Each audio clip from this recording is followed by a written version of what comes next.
Et nous voici de retour à bord de Saori. Donc après une petite interruption due à un manque de batterie, tout simplement, il n'y avait plus de batterie sur la GoPro. Donc voilà, la voilà rechargée un petit peu, au moins le temps de finir mes explications sur le chemin du chenal qui mène à la Trinité, le fameux qui si réputé, qui a connu tellement de bateaux incroyables qui sont passés par là. Donc ça fait toujours un petit quelque chose de rentrer dans ces ports légendaires comme Concarneau, Lorient, la Trinité, Brest, je dirais. Ce sont vraiment 4 ports. Et puis après, bon, il y a aussi Saint-Malo et compagnie, mais en Atlantique en tout cas, c'est vraiment les ports les plus réputés, historiquement parlant, au niveau surtout de la course au large. Nous y voici. Donc écoutez, je vais finir rapidement mes propos. On va essayer de trouver un petit peu une conclusion, une morale de tout ça. C'est vrai que j'ai donné pas mal d'exemples. Les exemples sont nombreux et tous différents les uns des autres, tous avec des personnes et des caractères différents, mais tous à la base partis d'une bonne intention, mais par un manque de prudence se retrouvent et d'entraînement au préalable, se retrouvent dans des situations un peu catastrophiques qui vraiment des fois peuvent être périlleuses, hein, vraiment, et faire des dégâts, pas que matériels.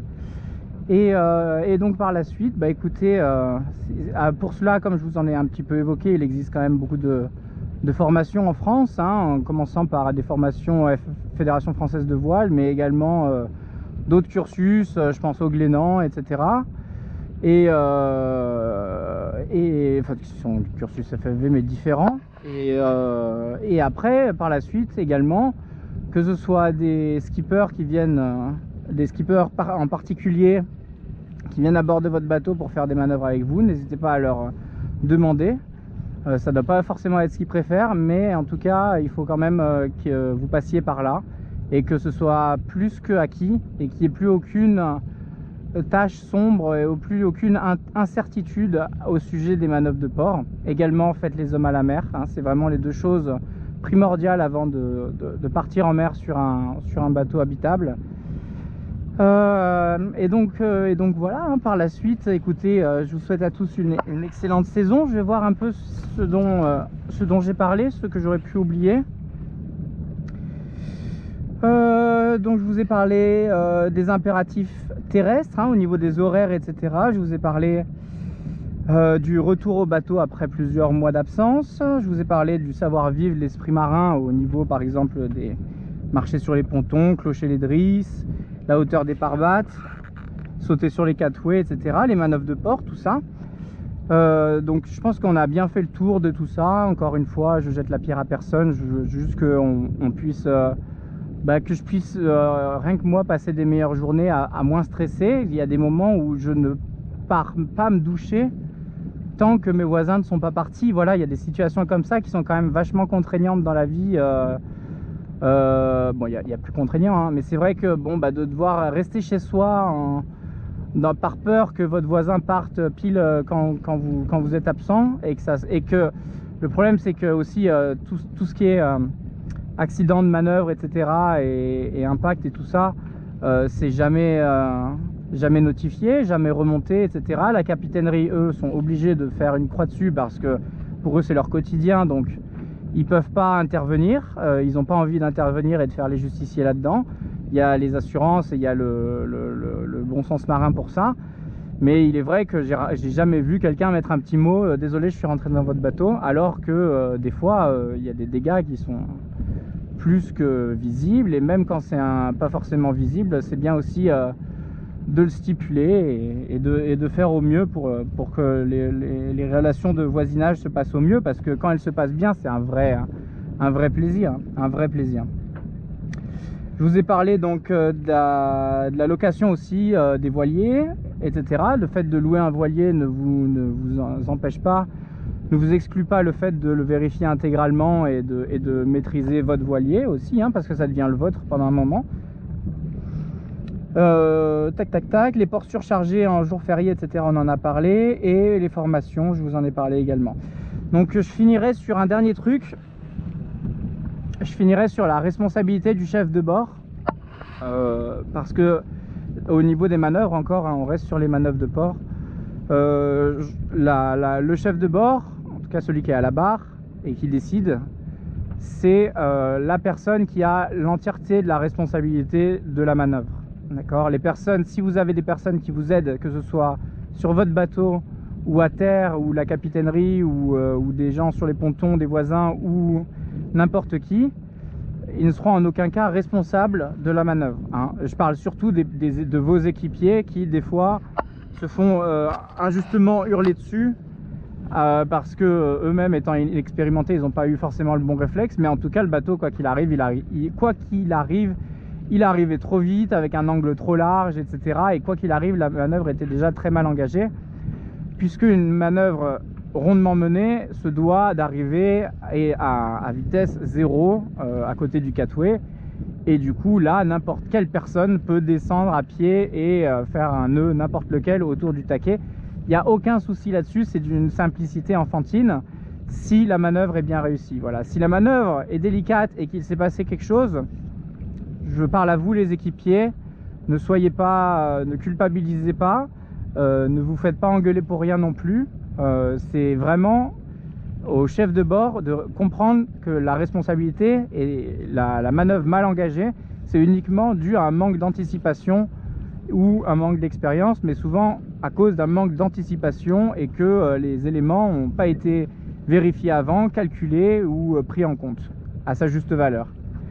Donc je vais juste vérifier ma carto puisqu'on s'approche du chenal. Ouais, il faut qu'on passe à tribord. Hop. Donc voilà, hein, écoutez, donc voilà, la responsabilité du chef de bord, c'est quand même la personne. C'est pas forcément par rapport aux autres, mais c'est envers vous-même et envers votre bateau. Rien que ça, déjà, vous devez d'être intransigeant sur tout ce qui est sécurité, tout ce qui est manœuvre, etc. C'est vous et seulement vous le responsable de la manœuvre. D'accord? Donc n'entendons plus ces hurlements envers la personne à la barre qui hurle sur la personne à l'avant qui a la garde dans les mains. C'est pas à ça que se joue une bonne manœuvre ou une mauvaise manœuvre. C'est bien avant, c'est 10 secondes avant de faire le dernier coup de barre, d'avoir la bonne vitesse, dans le bon sens, de s'arrêter face au vent et non pas poussé par le vent, etc. etc. Donc pensez à ça, pensez à tout ce qui se passe autour, hein. Je sais que j'ai beaucoup parlé des manœuvres de port, mais les navigations en habitable commencent là et finissent là, et c'est de loin le plus compliqué, d'accord? Pour tous, pour tout niveau, etc. C'est le plus compliqué. En navigation, il y a d'autres contraintes et d'autres risques surtout, mais ils sont plus faciles à appréhender, surtout avec une météo qu'on a vérifiée avant, etc. Surtout quand on est au côtier, beaucoup plus simple d'appréhender tout cela. Donc important de vraiment bien prendre en compte que vous avez la responsabilité de votre bateau, etc. Je ferai beaucoup de pédagogie là-dessus, aussi en particulier, hein, et pas que sur YouTube, mais aussi on en reparlera en cours particulier. Il y a énormément de travail à faire là-dessus, beaucoup de... Je veux dire, on ne peut, encore aujourd'hui, je le répète, on ne peut pas se lancer sur un bateau habitable avec seulement le fait d'avoir acheté un bateau et le fait d'avoir passé son permis moteur côtier. Ça ne vous donne pas les capacités et les connaissances suffisantes, même si légalement vous avez le droit. Vous ne pouvez pas partir en mer avec un si petit bagage. C'est dangereux pour vous, mais c'est aussi dangereux pour les voisins. C'est dangereux pour tout le monde. Je pense que mon discours, je ne sais pas comment il sera interprété, je ne sais pas comment il sera reçu, mais je pense qu'il est quand même partagé avec bon nombre de professionnels comme des magasins d'accastillage ou surtout la SNSM. Je pense qu'ils déplorent aussi ce genre de voilà, moi je suis que plus heureux que ça se démocratise, que de plus en plus de gens naviguent. Ça m'a permis à moi de naviguer, sans ça j'aurais jamais pu naviguer. C'est grâce au fait que ce soit démocratisé que j'ai pu naviguer, mais par la suite il faut un sacré bagage derrière, et avant de se lancer dans le grand bain, commencer soit par de la voile légère, soit par des cours intensifs de plusieurs semaines en stage de voile, ou etc. pour vraiment passer par là où il faut en passer. Chaque année petit, j'avais besoin d'accomplir certaines étapes, etc., de valider certains niveaux.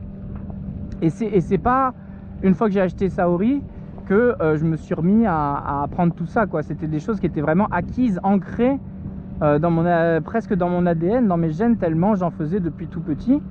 Et par la suite, il a fallu maîtriser d'autres choses comme les manœuvres de port, etc. Moi, vu que j'habite à bord, j'ai eu le plaisir, le luxe de pouvoir, hors saison, à tout moment, faire des manœuvres de port illimitées sur des pontons vides.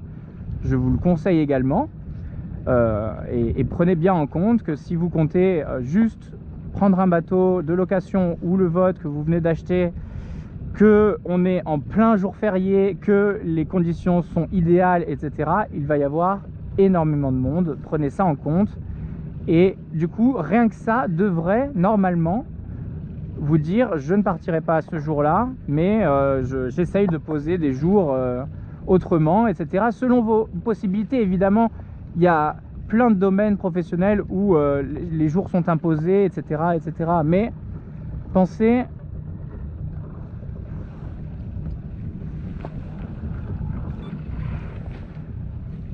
quand même que c'est important de faire les choses dans l'ordre, pas à pas, et que la route est longue avant de rien que pouvoir larguer les amarres. Voilà. Le permis côtier ne suffit clairement pas à cela. Il y a besoin de beaucoup d'apprentissage pour cela. Moi, mon objectif, avant d'acheter Saori, pour vous donner mon objectif, c'était de passer le niveau 4 chef de bord FFV. Niveau 4 chef de bord que j'ai passé au Glénan. Alors je sais pas si c'est un diplôme FFV ou pas, mais en tout cas c'est le niveau 4 chef de bord. Et ça a été, je me suis dit, avant cela, j'imagine même pas acheter un bateau. Et après cela, j'avais encore des doutes parce que j'avais vu des choses, etc. Comme les manœuvres de port, j'en avais fait pas mal et tout. Et ça s'était bien passé, mais j'avais bien vu que seul sur le bateau, c'était autre chose qu'à 4 en équipage, quoi. Voilà. Et aussi, apprenez, quand vous faites ça, apprenez à faire vos manœuvres seul ou à deux. Si vous êtes tout le temps en binôme et que vous naviguez jamais seul, mais seul ou à deux, ce qui vous permettra de ne pas être dépendant des zodiacs de la capitainerie, des voisins de ponton, etc. Oui, il y a une entraide entre voisins qui viennent vous aider à vous accrocher, etc. Mais souvent, la réalité, c'est qu'ils viennent pour préserver le bateau de l'autre voisin qui n'est pas forcément leur, mais par compassion pour le bateau qui va se faire rentrer dedans, tout le monde saute au dernier moment sur le catway et se jette sur les amarres, etc., qui sont envoyés dans l'eau et tout. Enfin, c'est des choses qui, du coup, voilà, c'est pas forcément l'entraide, tout le monde vous attend les bras croisés en attendant que vous arriviez avec une ribambelle de 8 personnes pour votre arrivée. Et de toute façon, les personnes à bord comme les personnes à terre, comme les zodiacs, ne vous aideront pas plus à réussir votre manœuvre. La manœuvre doit être réussie dès le début par le barreur, par le skipper, par le chef de bord. Voilà. Et ça, c'est important à avoir ça en tête pour tous les équipiers qui injustement se font hurler dessus, pour toutes les personnes de capitainerie qui sauvent les autres bateaux et qui passent leur journée longue à bousculer des bateaux les uns les autres pour qu'ils puissent rentrer en Tetris, par rapport au fait que la manœuvre est ratée et donc du coup ils leur foncent dedans, etc. C'est des choses, c'est désagréable à entendre, ça fait des coups de moteur, etc. Vous êtes tranquille dans votre bateau en train de profiter du plaisir et d'un port. Le bruit du vent dans les mâts, c'est adorable. Le bruit des drisses qui frottent, qui claquent contre les mâts, c'est insupportable. C'est tout à fait différent. Donc du coup, il y a tout ce savoir-faire, pas ce savoir-faire, mais ce savoir-vivre qui est important de notifier. Et je vous invite à vraiment prendre les choses pas à pas, ne pas vous précipiter. Oui, aujourd'hui, c'est facile de partir en mer rapidement. Oui, peu de choses vous empêchent de le faire, mais il y a les réalités de la mer, les réalités du vent, du courant, les éléments, la nature, et aussi les humains qui vivent autour du port, qui vivent autour de votre bateau, etc. Je pense qu'on pourrait en parler encore beaucoup, pas forcément de ce sujet-là, mais de comment justement améliorer un bateau pour qu'il soit le mieux préparé possible à votre absence. Pour cela, je peux vous renvoyer à une vidéo que j'ai fait sur comment préparer un bateau à la tempête, puisque sur celle-ci, en gros, je prépare un bateau aussi au fait de partir pendant plusieurs mois et de ne pas pouvoir être là s'il y a une tempête. Donc regardez par exemple cette vidéo là qui est pas bien longue et vous voyez que la préparation n'est pas bien compliquée. Mais la méthodologie permet que quand vous revenez, votre génois ne sera pas déroulé pendant la première tempête parce que rien n'était accroché, parce que les personnes à peine arrivées au port, elles se sont jetées sur le restaurant avant que ça ferme, etc. et n'ont pas pris le temps de bien faire les choses, puis après penser à autre chose, puis après sont rentrés chez eux. Et au final, premier coup de vent, le génois qui flappe toute la nuit, qui se déchire, etc. Ça risque de casser le mât risque de tomber sur le bateau voisin, etc. etc. Ça ne met pas toujours en jeu que vous et votre bateau. Et votre bateau, c'est quand même la sécurité en mer pour vos prochaines navigations. Voilà, sur ces belles paroles, je vous embrasse, je vous dis à une prochaine fois. On aura encore une prochaine navigation vers Port Aliguin, donc encore plus courte malheureusement, ça va être compliqué, il va falloir faire encore plus de ronds dans l'eau, parce qu'aujourd'hui on a quand même pris notre temps exprès pour pouvoir discuter de tout ça. Je vous remercie d'avoir suivi, je sais que tout fera forcément pas l'unanimité sur ce que j'ai dit. J'essaye de vous avoir donné des choses un peu factuelles, j'essaye de vous avoir partagé du vécu, vu de mes yeux vus, et des ressentis et la boule au ventre d'aller faire ses courses alors que parce que vous savez que votre voisin il va partir pendant que vous n'êtes pas là, etc., etc. Et la boule au ventre de voir aussi ces bateaux super bien entretenus qui sont pas habités parce que la personne est loin, elle peut être à plusieurs heures de son bateau, et qui ne le sait pas, mais dans l'ombre se fait rentrer dedans par le voisin 3 fois par semaine dans la plus grande impunité. Et donc tout ça, je dis pas que c'est facile de résoudre ce problème, mais par contre ça part quand même à la base d'un entraînement aux manœuvres en cours particulier. Il y en a partout en France. Vous contactez des capitaines de sang, vous contactez des écoles de voile, vous contactez donc des skippers particuliers qui ont le capitaine de sang par exemple, ou un autre, et ils sont pleins, et ils vous permettront à tous de pouvoir parfaire vos manœuvres de port afin de pouvoir y arriver avec le moins d'anxiété possible et en toute maîtrise de ce que vous faites de A à Z. Et vous allez voir le plaisir que c'est de réussir une belle manœuvre après une belle navigation, de conclure par une belle manœuvre qui se passe au poil, avec un moteur qui ne dépasse pas les 1000 tours minute, avec aucun hurlement, avec personne qui se jette sur le ponton en train de courir pour aller accrocher le bateau avant qu'il se fracasse dans le ponton. Voilà, pensez-y. Je sais que beaucoup de gens pensent très vite comme tout le monde, que c'est naturel parce qu'on ne peut pas tout connaître de la navigation au début et forcément on apprend. Mais très vite on va penser à des choses un peu plus qui nous laissent un peu plus rêveurs, comme des problèmes qui peuvent surgir au large, etc. ou des choses comme ceci. Mais le début et la fin de votre histoire, ça commence et ça finit au port. Et pour cela, il faut vraiment commencer par cela sur des bateaux habitables. En voile légère, c'est autre chose. Vous descendez de la cale, il faut savoir remonter à la cale, remonter au vent, c'est autre chose. Mais ces bateaux-là font plusieurs tonnes. On ne manœuvre pas ça comme une voiture. Il n'y a pas de frein, il n'y a pas d'adhérence, il n'y a pas de route, il n'y a pas de quoi que ce soit. Donc du coup, il est très important de bien comprendre à maîtriser son bateau, son pas d'hélice, sa dérive, etc., etc., etc. Et pour cela, rien de mieux que de s'entraîner vous-même, sans forcément prendre des cours. C'est là où on n'est pas obligé de prendre forcément des leçons. Au début, il faut pour avoir la technique, d'accord ? Mais une fois que vous avez bien compris, rien ne vous empêche de vous entraîner sur un ponton libre, un ponton essence ou un catway hors saison de visiteurs. Rien ne vous empêche de le faire. Mais évitez de le faire directement ponton propriétaire entre deux bateaux qui pour eux c'est toute leur vie, c'est un bijou, c'est leur passion, c'est beaucoup de choses. Et même s'ils ne sont pas habités, il y a beaucoup de gens qui respectent énormément tout ça et qui vraiment sont irréprochables. Attention, c'est pas ça a tendance à se généraliser, mais ça n'est pas encore une généralité, on va dire ça comme ça. Mais c'est vrai que il faut vraiment penser à mettre ce que vous mettez en jeu, que ce soit pour vous, pour votre bateau, etc. Et prenez garde à bien préparer tout cela, à bien être prudent, à ne pas griller d'étapes, c'est hyper important, c'est capital pour la continuité de votre aventure. Ça m'a permis, moi pendant 4 ans et demi, de naviguer, ça m'a permis de ne pas avoir de frayeur, ça m'a permis d'aller loin, de repousser les limites du bateau et d'aller jusqu'en Angleterre, etc. Et c'est vraiment quelque chose de plaisant quand on réussit à conclure tout cela.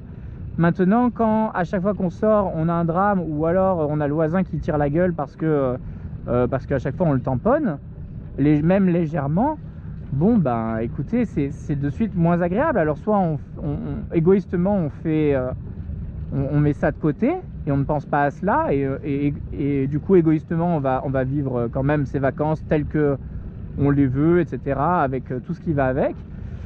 Ou alors on part du principe que la navigation c'est un sport extrême, c'est pas donné à tout le monde, c'est quelque chose, enfin c'est accessible à tout le monde mais c'est pas inné, c'est pas non plus quelque chose,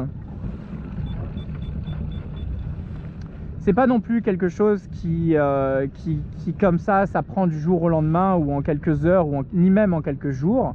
Il va falloir plusieurs semaines pour quand même appréhender tous ces éléments et tout ce monde qui est quand même très différent de ce qu'on retrouve à terre, hein. Un bateau qui gîte, un bateau qui avance, quelque chose qui avance avec le vent, la mer qui monte, qui descend, que ce soit la marée ou les vagues. Bon bah c'est des choses qui demandent quand même beaucoup une prise en main certaine, et tout ne se joue pas sur les réglages de voile et sur le choix du bateau, etc. Voilà.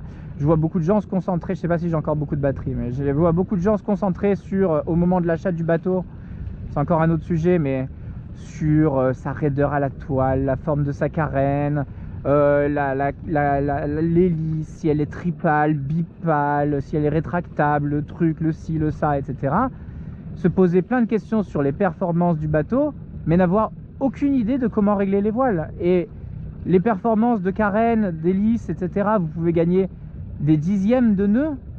Les réglages de voile, bah, vous pouvez gagner plusieurs nœuds. Donc on parle de quand même 10, 20 fois plus de vitesse, de différence de vitesse, en se concentrant sur est-ce que le bateau est performant, quelle régate il a gagné, est-ce que ci, est-ce que ça.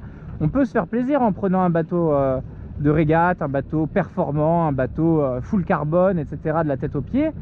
Bon bah pourquoi pas, mais pourquoi pas, je veux dire, il n'y a pas de souci à cela, même si vous êtes débutant, mais prenez les choses pas à pas, rien ne vous empêche de le faire, mais par contre prenez le temps déjà de faire vos manœuvres de port, vos réglages de voile, vos hommes à la mer, préparez votre bateau, etc. Et tout ça, une fois que tout ça est acquis, là on pourra jauger sur et changer quelques petits réglages fins, réglages de voile, réglages de rail, réglages de chariot, réglages de scie, des bretonnes, tout ce que vous voulez, de l'équilibre du bateau. Pareil, l'équilibre du bateau c'est primordial. Parler de remonter au vent, est-ce qu'un bateau remonte bien au vent ou pas, avant de même comprendre que si on s'assoit sous le vent, on va faire gîter le bateau, et si on s'assoit au vent, on va faire abattre le bateau. Bon bah si on n'a pas ça en tête, on parle de peut-être dizaines de degrés, hein, plusieurs degrés, voire plus de 10 degrés. Donc en tout cas avec Saori c'est notable, hein, c'est beaucoup, parce que le bateau est assez léger, et du coup rien que mon poids qui est pas bien lourd, ça fait bien 10 degrés de différence. Donc avant de parler de forme de la carène, pensons à prendre les choses sereinement par la base, en toute humilité. La mer ça commence par l'humilité, et griller des étapes c'est la meilleure chose pour se faire des frayeurs ou faire des dégâts. Voilà, je finirai là-dessus. Je ne sais pas si c'est la plus belle des conclusions. J'espère que cela sera bien reçu, j'espère que ça vous aura intéressé. Je vous invite à continuer à rêver de cette passion, à vivre cette passion, ou à vouloir découvrir cette passion. Je ne mets en garde personne sur le fait de découvrir la mer, etc., et de commencer à imaginer acheter un bateau, etc. Tout cela c'est clairement possible, surtout en France, profitons-en, mais partez du principe quand même que c'est pas juste je passe mon permis voiture et puis je m'achète une voiture et puis je me lance dans le bain. C'est très différent de cela. Il y a un vrai apprentissage derrière, un apprentissage infini, donc personne ne pourra vous dire j'ai les connaissances complètes de comment naviguer et il faut naviguer comme ceci. Donc ça n'existe pas. Mais par contre, il y a quand même des bases nécessaires à la navigation en habitable, et ça commence par les manœuvres de port et l'homme à la mer. Deux choses qui, j'ai remarqué, sont très rarement acquises par des gens qui partent en mer sur des voiliers. Attention, c'est pas tout le monde, hein. Bien sûr, il y a des vrais marins bretons ou pas bretons et passionnés qui respectent tout, qui naviguent, qui manœuvrent à la perfection, de tout âge, même des personnes très âgées ou des petits jeunes et tout, vraiment. Et heureusement, et c'est normal sur une telle échelle, c'est normal qu'il y ait des bons et des moins bons. Maintenant, dans certaines périodes, on voit quand même arriver pendant les beaux jours des personnes qui n'ont pas navigué depuis un an, qui louent des bateaux et qui ont aucunement conscience de vraiment ce qu'ils font. Et c'est qu'une question de connaissance, d'expérience et de conscience, parce que quand on leur en parle, eh ben, ils prennent conscience de tout ça et ils se rendent compte que en fait, c'était risqué. C'était risqué, c'est comme conduire un peu sans permis. Bon, c'est risqué. C'est risqué, vous pouvez le faire, mais légalement, là, pour le coup, c'est interdit. Mais en tout cas, vous pouvez très bien vous en sortir, mais ça peut aussi très bien mal se passer. Et donc, pour cela, il est bien de commencer par la base. Voilà, il existe vraiment beaucoup de manières d'apprentissage en France, énormément, donc n'hésitez pas à vous renseigner là-dessus. Voilà. Bon, sur ce, je vous laisse avant que ça coupe. Je vous remercie pour votre attention. J'espère que ça vous a plu. On aura d'autres vidéos par la suite avec d'autres projets, d'autres un peu plus de navigation, etc. Aujourd'hui, c'était très calme. J'avais 8000 à faire, c'est-à-dire rien du tout. Donc forcément, j'y suis allé tranquille. Et puis, on a mis le moteur. On y allait limite dans la pétole. Et on a pu comme ça échanger. Et je suis ravi de l'avoir fait avec vous. Voilà. Sur ce, je vous embrasse. Je vous souhaite une bonne soirée. Et à la prochaine fois. Ciao, ciao!